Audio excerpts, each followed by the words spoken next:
news for today. We'll see you next time.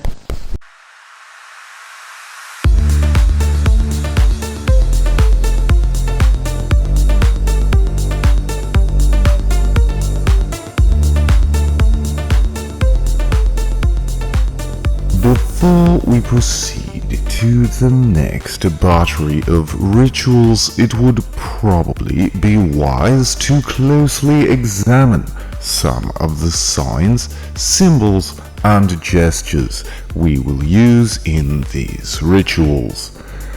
First and foremost being the various pentagrams, which we have already briefly discussed while preparing for the lesser banishing ritual. Although all the various pentagrams were shown and described in chapter 28, it was done rather quickly, more to put the Banishing Earth pentagram in context, so as to explain why that particular pentagram needs to be drawn that particular way. As previously mentioned, the easiest way to remember this is to imagine the World card, or the Wheel of Fortune card, as standing in front of you. The four angelic animals representing the various elements of the fixed signs of the zodiac. The cow for Taurus and Earth, the human for Aquarius and Air, the eagle for Scorpio and Water, and the lion for Leo and Fire. From this pattern, we can extrapolate the values of the various lines of the pentagram and attribute them as well. The leftmost vertical line being the Earth line, the rightmost being the Fire line. The horizontal line is the air-water line, and the two diagonal lines at the bottom being the spirit lines. To invoke any of the following energies, it is proper to use the elemental weapon of that element as the wand while constructing the pentagram. For Earth, taking the pentacle, start at the top point and come down the Earth line to the Earth corner and continue underneath, going around until you finish the shape. For Air, take the sword and starting at the water point of the air line, move across to the air point and continue down and around to complete the shape.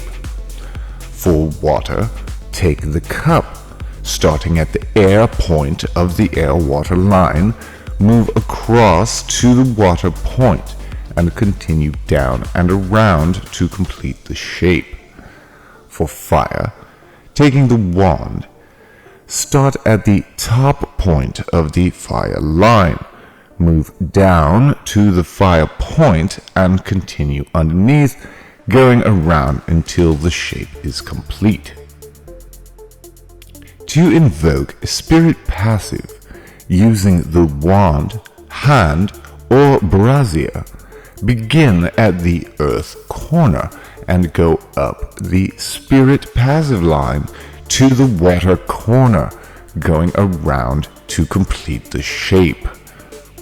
To invoke a spirit active, start at the fire corner and proceed up the active spirit line to the air corner, then going around to complete the shape. For the banishings of these elements, one only requires the sword, which is the weapon of banishing. To banish Earth, starting at the Earth corner, move up the Earth line to the top point, then continuing down and around the shape. For Air, start at the air point and move across the air-water line to the water point, continuing around to complete the shape. For Water, start at the water point and proceed across the air-water line to the air point. And for Fire, start at the fire point and move up the fire line to the top point. For spirit passive, start at the water corner of the spirit passive line and proceed down to the earth corner, then going up and over until coming around to complete the shape. And for spirit active, start at the air corner of the spirit active line and proceed down to the fire corner, continuing up and around until the shape is complete. Do remember that the air and water pentagrams are linked in that they invoke and banish each other. To invoke water is to banish air, to invoke air is to banish water.